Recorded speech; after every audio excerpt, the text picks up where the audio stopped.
za mikopo ya halmashauri tumenufaika katika kuboresha huduma zetu tunazozitoa hapa katika za ufundi, na pia imeweza kutuinua kutoka namna moja kwa namna nyingine, kwa sababu cha kwanza hatukuwa na vifaa vya kutosha, lakini kwa sasa tuna vifaa vya kutosha ambavyo tunaweza kufanya kazi kiurahisi na kwa ufanisi zaidi, na pia tumeweza kusomesha watoto wetu, tumeweza kufanya shughuli zingine ambazo zinatupatia kipato kupitia hizi shughuli zetu tunazozifanya. Majina naitwa Mashaka Rashid Boimanda, ni katibu wa kikundi cha Upendo Bomani ambacho makao yake makuu ni hapa halmashauri ya wilaya Namtumbo.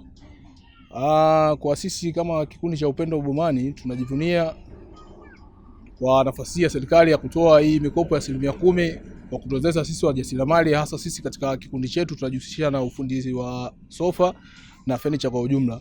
Kwa hiyo tumenufaika kwa kiwango kikubwa, kwa sababu tokea mwanzo tumetokea katika hatua ambayo tulikuwa hatuwezi, hata mteja akikwambia tengeneza kitanda hauwezi mpaka umwambie akupe kwanza hela ya kutanguliza. Lakini kwa sasa hivi tuna uwezo wa kupokea oda hata zaidi ya 20 kwa kutengeneza sisi wenyewe, kwa sababu tayari tumewezeshwa na tupo imara kimtaji.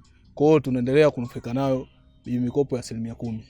Wito wangu upo sehemu mbili. Kwanza, kwa serikali inatakiwa waongeze bajeti zaidi, kwa sababu mahitaji ni mengi na vijana bado ni wengi, umeshaona, na vikundi bado viko vingi vinahitaji, maana hata sisi wenyewe pia bado tunahitaji tena zaidi ya hapo.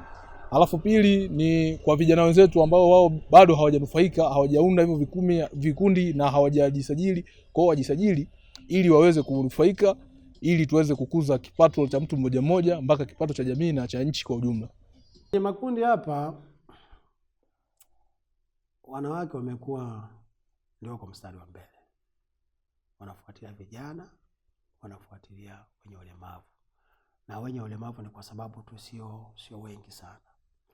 Na unaweza kukuta pia mlemavu anajifikiria mwenyewe hata ule uwezo kwamba akichukua anaenda kufanyia nini kwa sababu ya ulemavu wake. Lakini wapo wanaojitokeza pamoja na ulemavu, wanaamua kabisa kuna ulemavu nitafanya kitu hiki.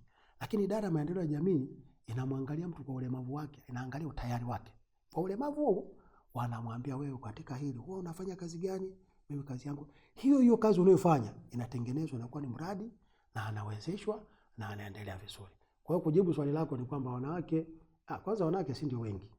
Alafu wanawake katika kila jambo yani wako mstari wa mbele. Kwa hiyo wanawake wako wengi katika uchukuaji wa mikopo. Wito wangu kila mmoja achukue mkopo kwa malengo na afanye yale malengo kwa uaminifu na arejeshe fedha zinazotakiwa, maana bado ni fedha za serikali, na kwa bahati mbaya fedha hizo hazitapotea. Yaani azunguke atakavyozunguka, kama ana nia mbaya tutazichukua tu. Kwa hiyo wito wangu ni kwamba watu waweze kuchukua mikopo kwa malengo.